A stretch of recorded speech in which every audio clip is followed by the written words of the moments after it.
Hey guys, today marks the start of this fun build that I think I can finish actually for this time, because I know that's a problem I have. Start projects, stop projects. Now I'm going to document this. So I have a timeline and maybe even a deadline of next spring. So right now it's summer, midsummer. Minnesota's cold, so it'll be over the winter. But right here, got a E46. You can see in it is a LS with a shiny looking intake on it. There's a Gen 4 LS in there, and I have a Gen 3 LS right here that I've had laying around. I'll show more on both these in a second, but my plan for this build is probably going to be just a very nice, fun car that is more, I guess, rewarding in terms of dollars in, dollars out, because you can see someone throw money at a project and it's super cool, but then it's way up there in cost. So right now I have $2,200 in it, or $2,200 total into this so far. That's the chassis, Gen 4 LS, intake. There's a whole bunch of all the body panels. I have the hood laying over there, but this is obviously gonna have some negatives to that, but I'll show more on the engine and then the chassis. All right, so over here is this Gen 3 LS that I'm actually working on the wiring harness right now. And what I did, which not a lot of people do apparently, is use stock ECU, stock harness, and then you use like an OBD2 plug. You can wire it into the serial port on that other connector, and then you can reflash your ECU, and you don't have to pay like $600 something out the door. HP, or I guess maybe $500 something out the door. The HP tuners, the module, and then the 2 credits. So this was basically just the $50 or $60 for that OBD2 thing. Done. I did not, if I'm going to do all this path, I'm not going to spend $600, because if I'm going to spend $600 on HP tuner, I'm going to go buy a freaking Terminator, and this will be 10 times easier. But right now what I have is stock harness, stock truck harness. This is an LM7 out of a 01 Silverado. You can see it's got all the good old Minnesota stuff. So we got I think that's a block heater and whatnot. But this engine had a bad head gasket, so I went through, did the head gaskets, and also found these knockoff ARP head studs to put in there, and we'll see how long those last. I have no idea. They're about 80 to 90% of the ARP torque specs, so they're not the full thing, because someone was complaining they break off because they're cheap. They probably will, but problem for another day. If this build runs at the end of this, I'll be surprised. But what I'm doing now, going through the harness, making sure everything's all good, and gonna delete a bunch of stuff with the all the other, like, you know, the evap and I guess maybe some other serpentine stuff. What I did for the engine, which was different, was I lopped off the power steering and deleted the air conditioning. Maybe that's reversed, I have no idea, I forget. But that was just for a run stand concept. This is my, just get the oil pressure reading to see if this engine's bad or not. So this engine I got real cheap. It was like 200, 300 bucks. Like $200 for the engine and like another $100 for all the accessories and whatnot. So in this very cheap, so I guess that brings the cost up to, let's say, $2,500. But I made these adapters.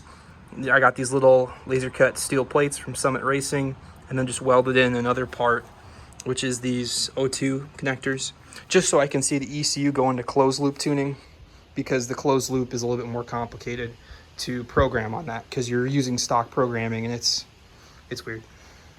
So I mean, if you're, for the faint of heart, I would not suggest using stock ECU, and I think no one does really anyway, but we'll see if we can make it work.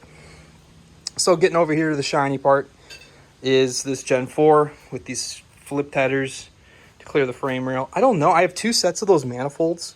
Maybe they'll go backwards, maybe they won't. I'd sure be sick if it just went straight down and out the fender right there or something. I don't know.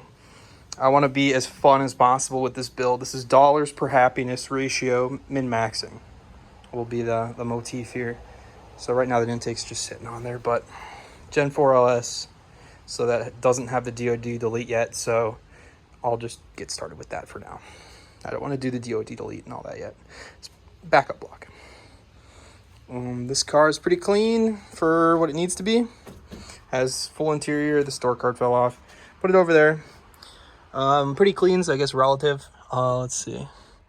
yeah, I mean, the previous owner has a switch panel, and he was all ready to go for the build, so he just wanted to go another way. He built a really nice E92 rather than E46, but you can see a little bit of rust in some spots. A little bit of rust, let me see, yeah, a little bit of rust. So maybe I'll go through and paint this white or something. Got a whole bunch of parts in the back. I was jump boxing, but yeah, stock wiring harness, bunch of coil packs, other manifolds, fans. So that's as is. So this guy was nice enough to even drop this thing off, which was pretty slick. But we're gonna see how far we can get with this build until we hit our first major hurdle, which I don't really think it's just throwing money at a transmission adapter plate. I'm thinking CDO9, CDO-A1, whatever, just to go from LS to 4L60E bell housing to CDO9 to custom drive shaft to this rear end. So I think we got a pretty good plan here, and I'll just outro this little thing with showing you this thing actually runs in its current state. I got a proper 100 micron and 30 micron filter with a fuel pump. This is all cheap Amazon stuff. This was just to get oil pressure, as I said, and you can read oil pressure off this stock one. It's one wire. You just measure resistance to ground, and it will get you a value between, I believe, 0 and 90 or 0 and 88, and that just scales between 0 and 88 psi. So it's kind of 1-to-1. It's not. It's like a different ratio, but you can look that up online. There's forum posts. You know how you can translate ohm resistance to oil pressure. But for now, I have an adapter in there because I wanted to verify real oil pressure, just to be conclusive. Didn't want to do any ratios. And so I'll start this up for you guys. Might be a little loud. Make sure my harnesses aren't touching. All right, everything plugged back in.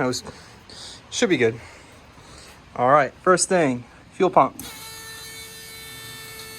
Hear that thing going. Second thing, ignition. Heard a couple clicks. And then we come over here. I have a switch. I'll back up.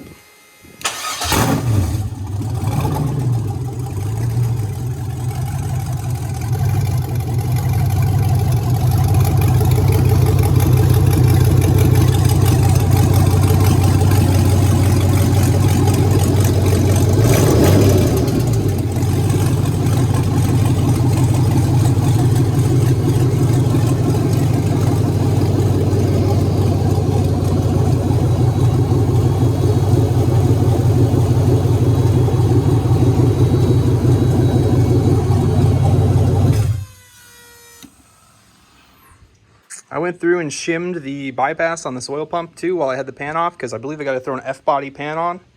But that's my next step. I'm going to go order some parts, and you guys don't want to see me relume this, make this all pretty. But I'm going to go order some parts, see if I can get this ready to drop in, just so I can then maybe work on the switch panel to the engine. I'll develop a plan later. I just got this like 30 minutes ago. But I'll develop a plan, and we'll try to stick with it this time. Really going to try. We have a lot now invested. So thanks for watching, and I will keep you updated.